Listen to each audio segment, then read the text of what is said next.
I was doing a lot of research along with my team to address many, many important problems in the world. And I said, there is this problem which is taking away over 500,000 women every year.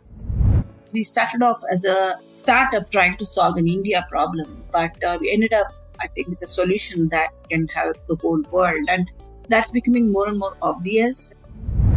Good thing about this is that it is one of the easily curable of all the cancers. Breast cancer is completely curable, and almost people can live 30, 40 years even after a treatment, which is great. But the problem is late detection.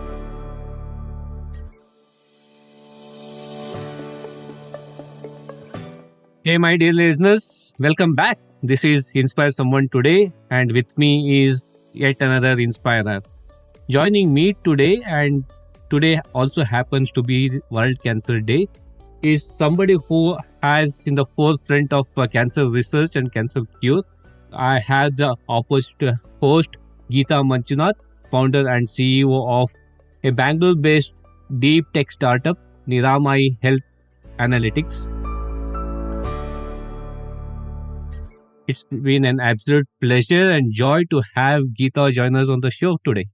Thank you, Shrikant, for having me on the show. First up, I will get started with your life career journey with over 25 plus years of experience in IT research, deep end research. You jumped the bandwagon. You got on into being an entrepreneur, and Bangalore and startup goes hand in hand. How did this all begin? Yeah, as you said, I've been like a techie corporate entrepreneur, I would say. Was at Hewlett Packard Labs for 17 years, and then Xerox Research, where I went on to lead their AI research as a lab director. And, like the education from IISc and also a little bit from Kellogg, Chicago. So all of this was good. I was having a good career, I would say, in respect, in all respects, actually. Having fun at work, trying to develop new things, all that. And then suddenly I lost my very close cousin sisters to breast cancer. She was 42 years of age. Her name is Bharti. And she got detected with late stage breast cancer. That is when I saw how cancer can affect a family, both economically, socially, emotionally. And to me, she being very, very close also was a very, very big shock. And as serendipity would have, within 6 months, one of another close family member on my husband's side, she was 38 years of age, and she too got detected with late stage cancer, and it recurred, and she also could not live more than a year. So both of these incidences made me really, really sad, of course, and wanting to try and see how I can help change the situation. And I was doing a lot of research along with my team to address many, many important problems in the world. And I said, there is this problem which is taking away over 500,000 women every year. And what can we do about it? We are not doing anything about it, is what I felt, right? And then that's when I started a small research group in my team, exploratory research, and spending my nights and weekends on it. And after about 6 months or so, I decided to do this full time and quit my job to start NIRAMAI. It's been 6 years now, and it's been really, really, I guess, challenging but enjoyable journey so far. Learning every day, adapting and adjusting to different circumstances, trying to solve one problem at a time, learning new skills as and when needed, being amongst the knowledgeable people who can mentor me when I don't know some things, and then getting the lovely support of the family members. And most importantly, having a very strong team who's willing to stretch and run with me to achieve the goals and be on the mission of saving lives. Yeah, it's been an excellent experience so far. At a personal level, it's almost like a spiritual enlightenment. You need to drop your ego, be humble, unlearn, learn from others, learn from every member around you, literally. And I'm always very pleasantly surprised and astonished at the kind of, serendipity. Like, if you want to solve a problem, the world around you kind of, tries to help you is what I feel a lot. And especially if you're positive about the whole thing, right? And so it's been excellent getting the support of the ecosystem, mentors, investors, well-wisher, and people and friends like you who are also trying to take our story to the masses and then creating the awareness about the work that we're doing. So lovely. Thank you. Thank you. So many wonderful strands out there. I'll definitely pick on a couple of those things. So people do say that find your purpose, only then you can find your passion. And purpose doesn't kind of grow somewhere, it just happens. And in your case, Bharti was a trigger for that purpose to kind of come your way. How has life been for Geetha, the CEO? You never planned for it. Now you are one, and you are a globe-trotting CEO now. So how has life changed? What does a day in the life of Geetha looks like? Wow. First and foremost, there's no day, there's no light. So it's like very, very long day, which goes on maybe over 20 hours a day.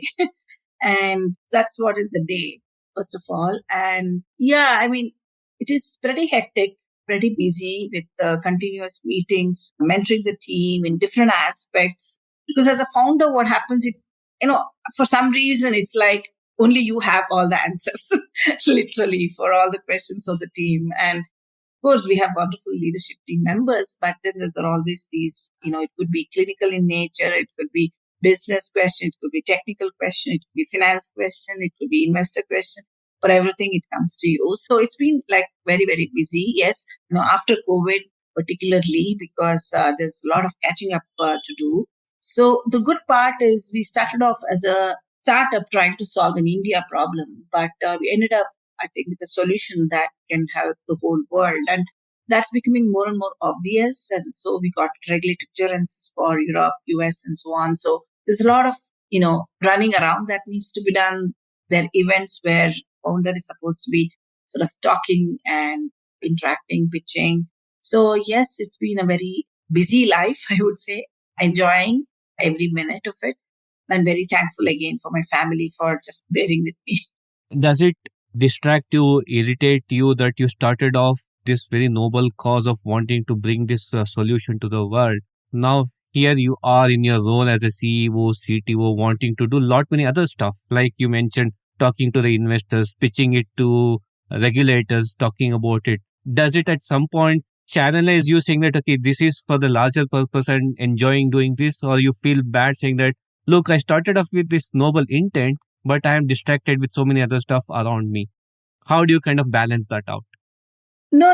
It is not a distraction at all. It is all part of the overall solution, I would say, right? See, if, for example, I were to take a new test that is given to me, first thing I'll ask is, has anybody validated that this is actually working? Has anybody given go ahead to actually try it on me? So these are the questions I would have asked myself if I was a consumer. So I don't think any of this is a distraction. It's part of the job. It's part of building a solution, building a novel solution, particularly building a solution for a critical disease like cancer. For all of these parts of the building blocks of making the device itself. And the good part is I was not proficient in any of these so far, but now having done a couple of devices, there's a lot of learning, and we know that this is definitely one step towards reaching the goal of saving lives around the world as well. And the kind of reception we get or going to any country, or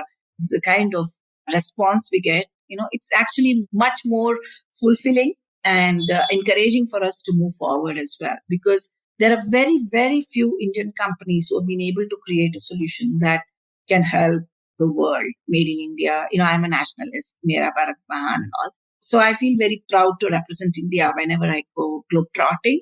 I just become more stronger because I know India is behind me. You have that badge of honor around you. Sure. And Geetha, what is the difference that you have seen from being that principal research scientist to being an entrepreneur? How are these two worlds shaped or transforming you? Yeah, so as a research scientist, especially an applied research scientist in a multinational, we think much beyond just a technical solution. Obviously, the starting point is worth solving this particular problem that you're trying to solve. That question needs to be answered if you're in a industrial or applied research or a corporate world. world research. Having said that, looking at a problem as something that requires a technical solution versus looking at a problem that requires, as you mentioned, a solution which addresses all facets of the problem. They are completely, very, very different. The technical part of the solution, that is, let's say, given a thermal image, generating a report which says whether there's an abnormality or not, which is the technical solution of what we are developing. That is only a part of the solution, literally. If you look at the overall bigger purpose of trying to make somebody use this test, right? And there's this other problems that we need to solve as an entrepreneur. That is, who's going to pay for this? Does it really work? How is it better than the existing systems in the overall ecosystem itself? Not just accuracy. Yes. How is it actually more accurate? Is it at least comparable? Is it comparable on what we call as unseen patients, not in your data set and trying to say, yes, it works? No. When somebody comes in, are we able to actually provide this test confidently to the lady and confidently tell her it's okay to take this test instead of other tests that people have used for last 30 years, right? So all of these requires a whole bunch of additional problems, I would say, that we need to solve. And also when you go to a doctor, I have never read about this before in my books. And why should I use it? Why should I provide this in a hospital? Then starting from there to having a doctor saying, yes, you should be open and you should try this out. This is very, very transformational kind of problem statement that, we need to address. Part of it is technical. Definitely a lot of it is also scientific, I feel. So that is one new approach we've taken at NIRAMAI, to look at every problem as scientific problem that can be solved. That is, when we put up a fact, make sure that there is a scientific evidence why we say that fact. When we say we have not missed any cancer that has been detected by mammo or ultrasound, we have tons of clinical studies published in top journals saying this. And when that happens, doctors tend to believe much more than a marketing statement with saying, yeah, we are the best in class or whatever, right? So it's really have to be backed up by scientific facts and proofs. And that is what we've been able to do, maybe because of my kind of science and research background. And that has instilled the trust in the doctors and trust in the ladies using the solution as well. So yes, it is very different being a principal scientist, as you mentioned, and an entrepreneur. There's also, of course, when you are a scientist in a corporate world, salary just comes and drops in your bank account at the end of the month. And here, as long as the bank account is fat enough, there's no issue. As it starts thinning down, you need to be worried about how am I going to pay the salary of my employees, let's say 1 year down the line, 10 months down the line. And this kind of a runway check is also something that we need to be worried about. And also saying the right things about the company, which matter to the investment, trying to understand the investors' thought process and what's success for the investors and how can we align our success to that. Because it's not an afterthought that you go and find money, right? Because and finding money to run the company is also part of the bigger problem we talked about, right? So there should be an alignment. Ideally, if you let me, I will just do everything free, but that's not sustainable at all. I'll run out of all the money and the company cannot move forward. So to be able to charge the right kind of pricing from the end users or customers or partners is part of the provisioning of the sustainable solution to this, right? So all of this, when you think about it, then you don't have any negative or distraction or any kind of that thought when you're trying to generate revenue, or if the investors ask, what's your revenue? So these are all important questions that need to be answered to be on the ground and to be on the ground for a longer period of time. So yeah, it's very different, of course. Also goes to show that if the purpose is bigger and meaningful, everything else doesn't really matter. The ultimate purpose is what matters. So very evident in what you are saying. And 6 years back, when you started off this, it was a very small canvas of what you wanted to do. And as I hear and as I've read a lot about NIRAMAI, the canvas is only getting bigger and bigger. With that as a backdrop, what do you see are the challenges of scaling a startup? Yeah. So it's all about how big you want to scale, right? Because the world is a canvas, as you mentioned. So if we are happy with 100 centers, 200 centers using it, then I can always dim down the team to make it just operationally efficient and then continue to sort of, get into a profitable mode. But when you want to expand beyond 100 centers throughout India in all cities, if possible, and my aim is to make this test available to everyone in India within 100 kilometers, which means India is vast and, of course, if possible, world as well, right? And so how do we go and reach out to these? And in a healthcare scenario, the key problem is, be it a hospital, be it a diagnostic center, be it the end users, they're more and more comfortable with people they have worked with before, people where they already have built in a trust, right? I would rather go to, let's say, Apollo or HCG of the world rather than one XYZ diagnostic center I've never heard, just as a consumer. So it's just the trust with somebody is very much part of the ecosystem of healthcare delivery. So what we decided to do was to work with healthcare providers, existing healthcare providers, to actually reach the end users as a B2B2C, track. And here we work with diagnostic chains so that, if we once convince one management executive or the head of, let's say, Apollo diagnostic chain for MD or somebody like that, then we prove it in one or two centers and then we can expand it pan-India along with their own network that's already existing. So things like that, right? Working with diagnostic chains, working with people who already have the network has been a mantra for scaling that we have adopted within India. For every country, this story may be different. So, for example, in the US, it's a very payer-based, insurance-led healthcare system. So there it's very important to have our insurance support for our test. We have a longer way to go there to get a reimbursement code, which is very, very novel test. We need to pitch for a new code and then get the insurance to agree to put it. And here the story that we need to say is not we will save lives, we will do the early detection. That is not sufficient, by the way. What we need to say is, how does the insurance vendor save money by saving lives? It's really everything about the economics of the solution. And at the end of the day, the stakeholder is seeing the economic benefit of providing this test, then things will align. So there's this what's in it for me question we need to answer for every stakeholder. And if that question is answered in a way that it is a pain point that is being solved, not just for the end user, unfortunately, that's a big, big revelation. It's not sufficient enough to actually detect early cancer to my dear friends around. It's really sufficient, required rather, that whoever is providing the solution along the way, could be the hospital, diagnostic center, dealers, insurance vendor, all of them should see a benefit in their business. This kind of economic economic pathways that we need to identify for each of them becomes very, very important to scale.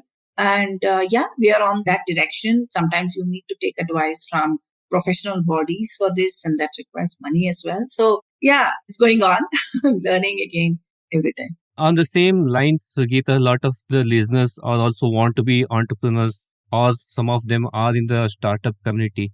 If they were to take some learning, some experiences from yours, what would be something that they need to watch out for as they scale up their own businesses? What are the challenges that they need to look out for? Yeah. So first and foremost, go to market, right? What is the channel that will give you to the largest number of people or users for your technology? So many times we feel, I can go to a hospital and start selling. But now there is a second level of go to market. How do I reach to large number of hospitals? So we need to sort of answer this question of what is that channel which reaches a large number of people for your particular solution. It can also have trial and error here. You may want to try different business models, different channels, and then identify one of them, because it's usually a novel problem, a novel solution that the startup is solving. So it's not in the books, you can't Google to find the answer, unfortunately. So that's why experimentation, failing fast, as we're saying, failing easily and failing fast is very important. Trying out small experiments to figure out what is the best way to move forward. I think it's very, very important to identify the go-to-market. The second is when we talk about the product market fit, what is that problem which is being solved by your product, right? Asking this question, sometimes you feel, yes, it's early detection, but you want to ask this question of so what, right? Like who is going to benefit? And again, finally, of course, who's going to pay aspect of it. So getting these questions to be answered in a very clear manner and getting the answers validated by a typical customer is very, very important. I would say first and foremost among all of these is to think big, why can't everyone in this world use my solution? And then ask this question. So that way you will actually be answering the question for scale, right? We should also be cognizant about our lack of knowledge about how things work in other countries, for example. We tend to assume that everything is like India. No, I mean, of course, if you've traveled before, you'll know things are different, but that is not sufficient. A healthcare system of a country is very difficult to understand from outside, So you need to talk to many people, interview people who have been in that, could be friends, could be doctors, if it's healthcare. So you need to have a lot of this sort of open-mindedness to learn from others. Do not assume that things are the same. So that's another big thing that we need to take into consideration when we are building something for scale. Think big, fail fast is what I am taking away from that particular section. We have been talking with Geetha Manjunath, the founder and CEO of NIRAMAI.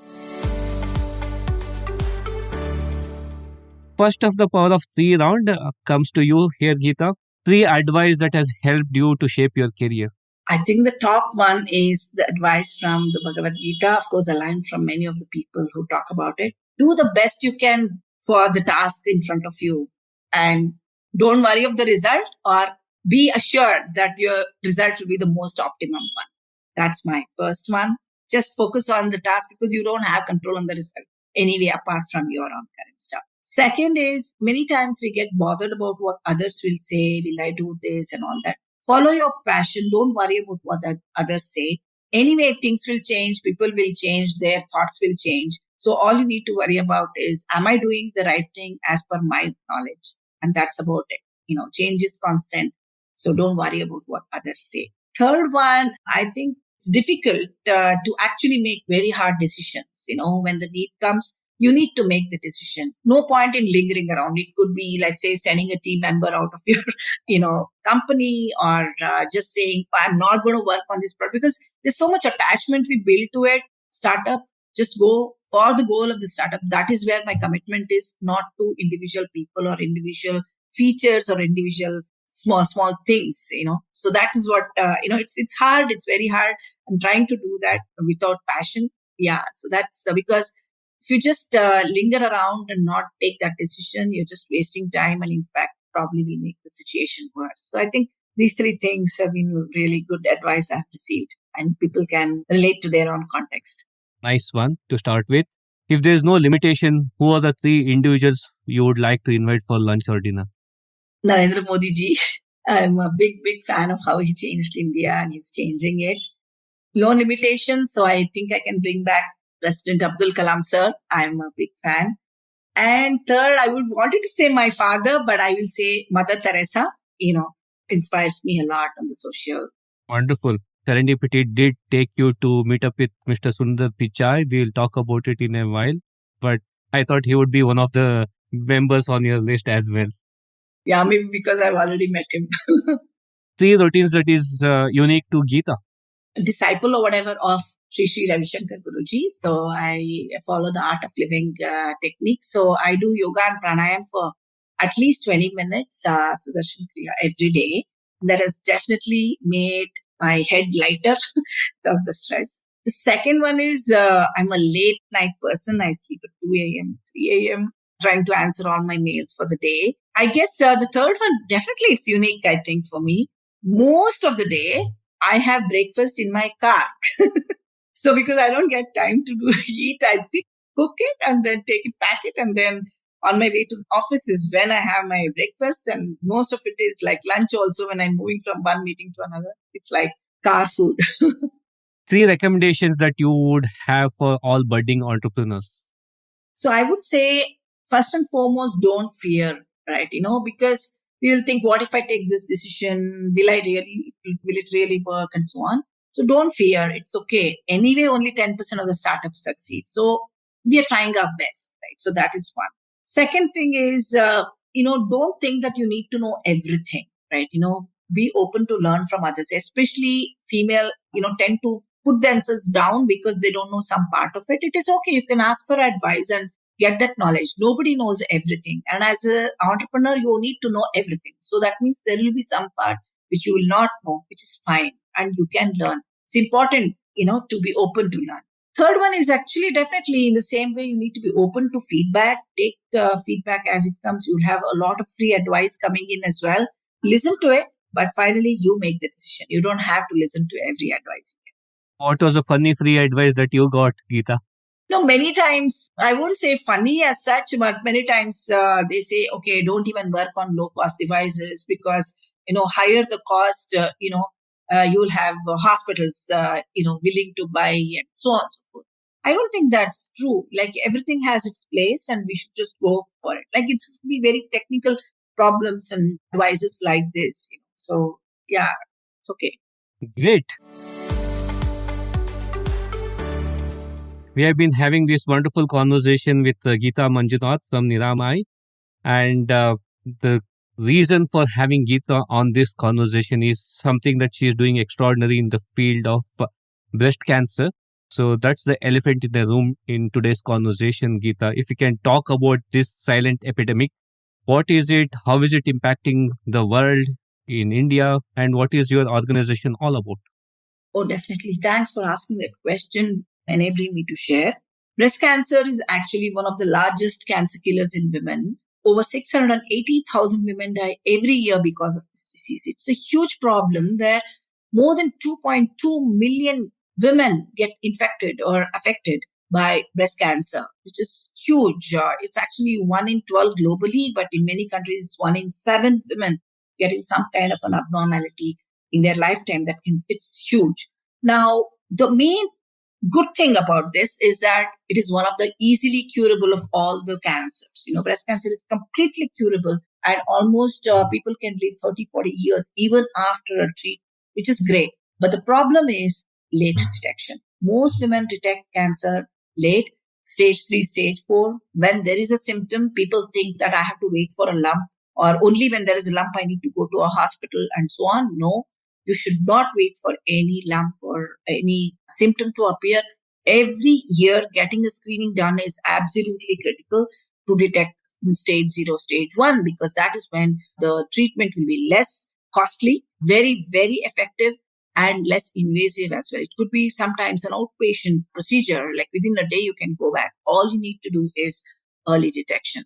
Problem that existed, and if you look at the current methods of screening, Shrikant, mammography is the default standard. It is good. It is good in detecting small lesions. However, it does not work on all women. It does not work on women with dense breasts, who are mostly all women under 45 years of age and about half of women above 45. So it's a considerable segment of the women community where mammography does not work because it is based on X-rays and it uses density differences to figure out if there is cancer or not. So we wanted to sort of look at other modalities for screening. So now we have looked at thermal imaging, where we just measure the temperature variations on the chest and use our own developmented algorithms which analyze this temperature distribution to say whether there is an abnormality or not, what is the probability that an abnormality is actually cancer, and where is it, so that a follow-up diagnostic workup can be done. All this is done completely automatically using our software. And that is the innovation called Analytix that NIRAMAI has developed. The good part is when you actually take this test, nobody sees or touches the person. It's completely privacy aware. There's a small booth where the lady enters. She sits in front of the thermal camera for about 10 minutes and she comes out, her report will be ready. It is actually an instant reporting system. But yes, when we actually give a detailed report, it goes to a doctor before actually sent to the patient. So it is also very, very affordable. It is portable. You can take it to a rural area, do the training anytime, as we say it, anytime, anywhere. You can set up this small booth-like structure and conduct the screening. Simple health workers can do the screening as well. So the cost of operations is also not much. It's a very novel technique which has resulted in 30 granted patents made in India product, now regulatory approved in India and several other Asian countries, including Philippines, Nepal, UAE as well, and also European countries. It's got a CE mark for the software as well. And recently we got a approval in US FDA as well for one of our devices. So it's a test which can detect cancer very, very early without touching the person or seeing the person. And so we are enabling many, many women to have a safe and simple health check, in a preventative manner. That's a fantastic revolution in the age, leveraging science, leveraging technology, and make it lot more considerate for all the women out there. What has been the early results of this? So this has been in service for the last 6 years. What have you seen? What changes have you kind of brought into the journey? Right. So initially, I remember the very first test we did, within the lab, we had about 72% accuracy. And it's not sufficient, right? With a 72% accuracy or sensitivity, you cannot go to the market. So first and foremost, we had to actually get the accuracy, improved, the sensitivity improved. And I'm very glad to share that, last 2 years, we've done several systematic clinical studies, and we have actually not missed any cancer found by either a mammogram or an ultrasound, which is 100% sensitivity with a few false positives. Yes, because nobody can be 100% false negative and false positive, not even a doctor. So yes, a few people who are found to be high risk in our test may have no cancer, which is great. But the idea is to identify all abnormalities so that a follow-up diagnostic workup can figure out the final diagnosis and with biopsy and so on as a final before treatment and so on, right? So that is the accuracy improvement that we have seen. Initially, we were actually doing the test and the lady had to kind of, disrobe and so on. So once we wanted to do it in like a small group of friends, and I said, I don't want to see her without clothes, and she didn't want to, me without her clothes. So basically, we put in a curtain in between and just have a longer wire between the thermal sensor and the laptop.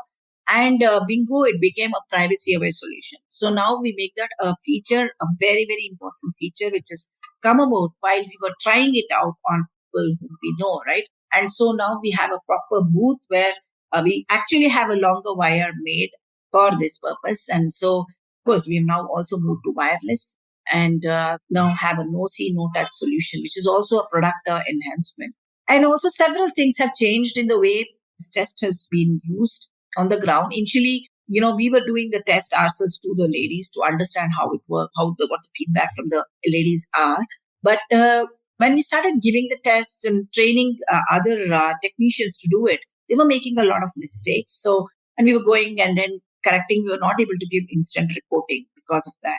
So now we put in a lot of new novel algorithms inside the software, which checks before even the technician takes the image or immediately as soon as they upload. So whether the person is, the lady under test is sitting at the right location from the device, how far she needs to sit, whether she has to turn left, right, all of this is automatically determined and the technician is guided with that. So many, many things like this have changed a lot.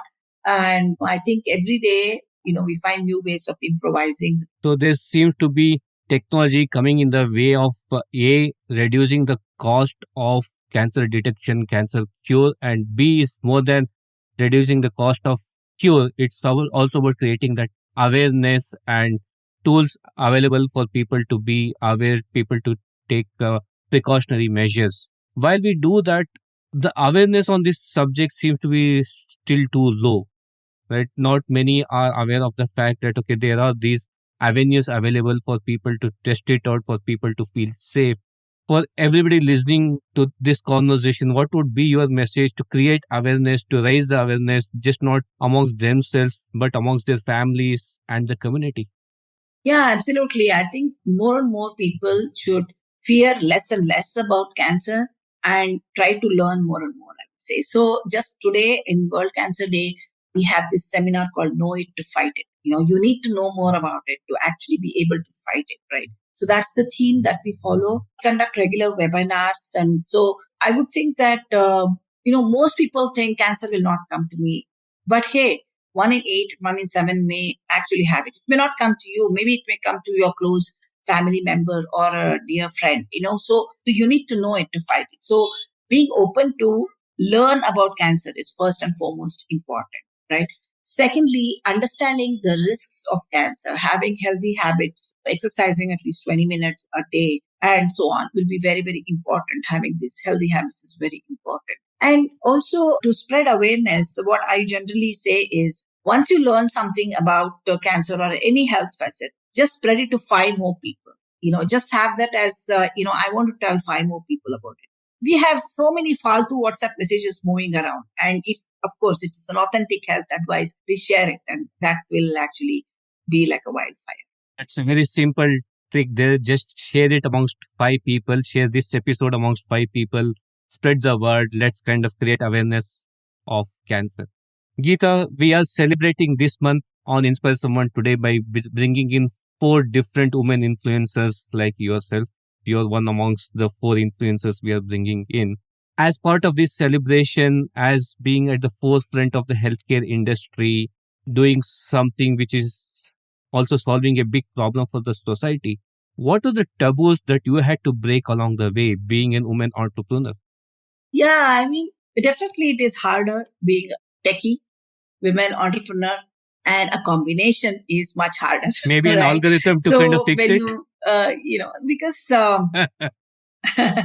yeah, I guess so. So it's definitely more difficult. I think one thing I always tell, my friends is forget the gender. Forget the gender. Let's say you yourself are a woman. Forget that you are a lady. Just do it like you would do it, just focusing on the task. Then it's much, much more simple to give your 100% on the task. You start thinking, I'm a lady. Will I do it? Will I be able to do it? And all. Like you'll only be, like you said, distracted. Unnecessary matters, because what matters is you're a human being and you're trying to do your best to this, right? So that is one. And also, it's kind of difficult to work in a skeptical environment. You're trying to do something. Oh, will she do it? She's a lady. Things like that. There is a lot of skeptics around. And again, my mantra is don't worry about what others say. Just do it because you know you're doing the right. This has to be the way people can move forward. And more women entrepreneurs come on board, more and more women techies come on board. It's going to be much simpler because let's say it's a conference and it's a networking kind of an event and I go there and there's lots of, male colleagues and friends. And it's much easier to go and say hi to another person of the same gender than coming and saying hi to another. So typically, I was never an outgoing person, very, very shy person. I remember even in my BE days, I used to hesitate to talk to my male classmate. It's as bad as that. But yeah, I mean, now I definitely forget the gender. I myself go and say hello to people who are a group of men. Say, hello, can I introduce myself? It's very hard, imagine, right? But we need to do it because there's no other way. They are not going to come and talk to, it's not easy for a male entrepreneur to come in and just say hi to a person. Very few people do that for the other gender. So I think we need to break our own boundaries, our own barriers that we have in our mind and then move forward. And the good part is anyway, world thinks women can't do much. There's no expectation. So whatever you do is good enough, right? So go with that and then you feel more confident about it. But the fact remains that in order to be equal, you need to double your output. That has been the main thing, throughout my career. And after you achieve a few things, be it in Hewlett Packard or Xerox, then people start dissing and then giving weightage to what you're saying. Absolutely. And I'm sure and very, very positive that in the coming years, we'll stop referencing to women entrepreneurs, women engineers, and we just be gender neutral. They are entrepreneurs, be it man or woman. They are engineers, be it man or woman. That's the world we would want to build. I am sure we'll get there very soon. Yeah, we don't count how many women are there on the train, nah? Why? You never talk about how many females travel in a train. So very true. That's how it should be, right? Everywhere. And what adjustments have you made to be the person that you are today so that a lot of the folks can say that, okay, I had a successful professional career. I made a decision to pursue my passion. It can be entrepreneurial, can be something else. And in this switch, I had to make these couple of changes that helped me. And what were those changes for you, Geetha? Well, I have made the changes, I made the adjustments, but it may not be the same for everyone. Different people have different goals in life, right? In my case, money is important. I've always been like, money is not everything. Thanks to my father, basically, and my parents, both mother and father, we've never sort of considered money as the main thing in life. I think that was very, very important. Of course, it's important to have a good living, but it's not the important part. With that mentality, it was easy for me to quit a well-paying job and sort of start looking for investors, who can fund. So I learned a lot, when I actually sort of came out and to go to a hospital. I really saw how a company brand behind you makes you big. And when you're out on the street or like an entrepreneur, it's just you and your own brand is your name and yourself, right? So that was a shocking thing for me. Like, of course I knew, but when you actually experience that, now I'm back. But I remember, I used to have a driver, chauffeur driven car. And so I still have my own car, but I had stopped driving. So I used to start taking auto and Ola and all of that. So now thankfully we have call drivers. So whenever I need, I do pick up, and I started driving again, unfortunately, because I can use my time behind, right? So that is what is more precious for me. That sort of change. And I think even at home, I used to really feel very guilty if my husband comes into the kitchen for anything, right? Like a traditional wife kind of a thing. But now, thanks to him, he's been very open, and it's almost like joint cooking, and I keep jumping around from one country to another. Sometimes he's just cooking for himself fully. And so not feeling guilty about it is a big, big change for me. Not being available for some of the most important social functions. These things are I'm trying to learn. Because it's all about, like somebody wrote, right? You write a line and you write another longer line, and which is more important. So when you say, okay, I'm trying to do this to sort of help so many women in this world, all of these other things become such small issues when you say, okay, fine, it's fine not to do it. I think that's been a major, major change in my life, and I think. Fantastic. Well, all good things needs to come to a close. So does our conversation. I didn't realize how time went by, but it was fantastic to hear you from the heart to share some of those challenges of running your startup. More importantly, what you're trying to do for the world out there. Geetha, wishing you and Team NIRAMAI the best of everything as you set out and take the solution to the world, make the world a better place to live. Before we sign off, this show is all about creating ripples of inspiration. What is Geetha's Inspire Someone Today message to all the listeners out there? Thank you very much for this, Shrikant. So inspire someone today.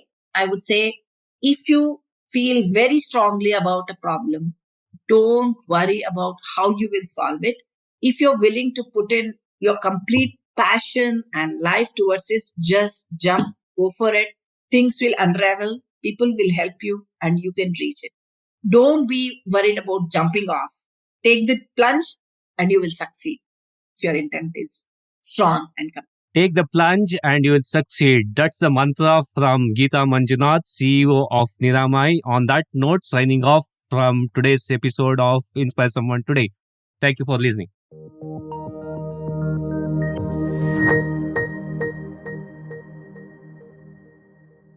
Making it stick. Your actionable insights from today's conversation. Take it, implement it, and see the difference. Wasn't it great hearing Geetha share her journey with us? Her outlook on solving problems, scientifically, scaling up, and experimentation is fascinating. I held on to the part where she said, failing fast and easily is important when she experiments. So let's talk about failures today. They say that nothing breeds success like failure. And indeed, most of us accept that failure is a reality of life and essential for growth even.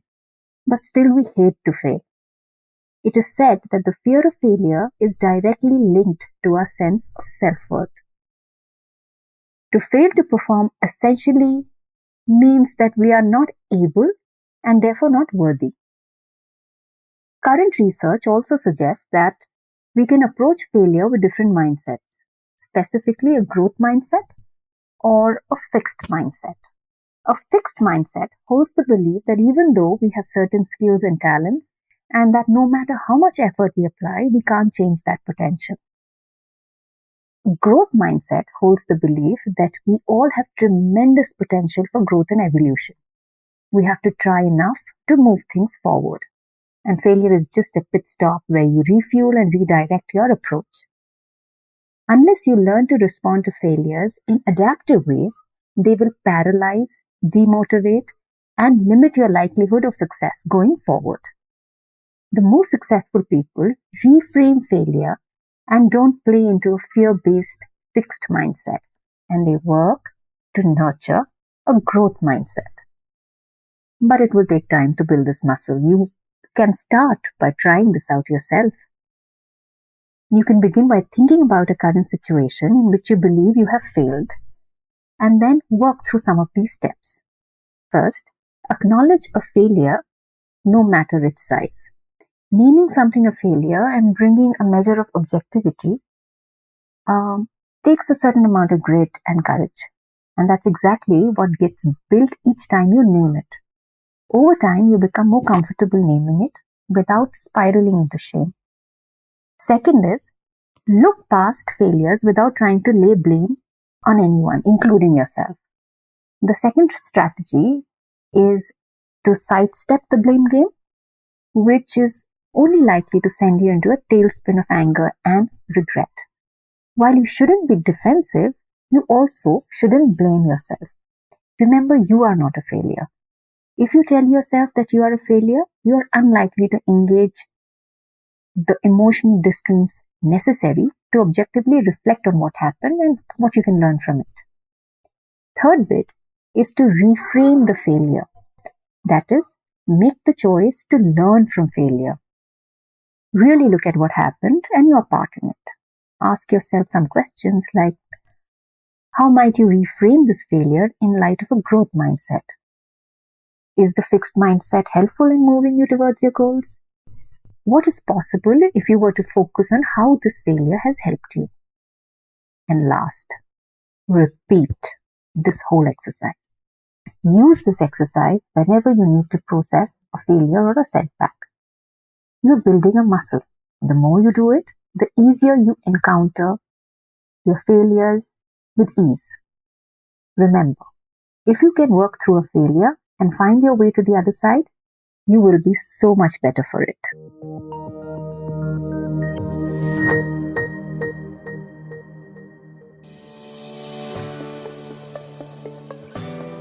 Thank you for listening into today's edition of Inspire Someone Today.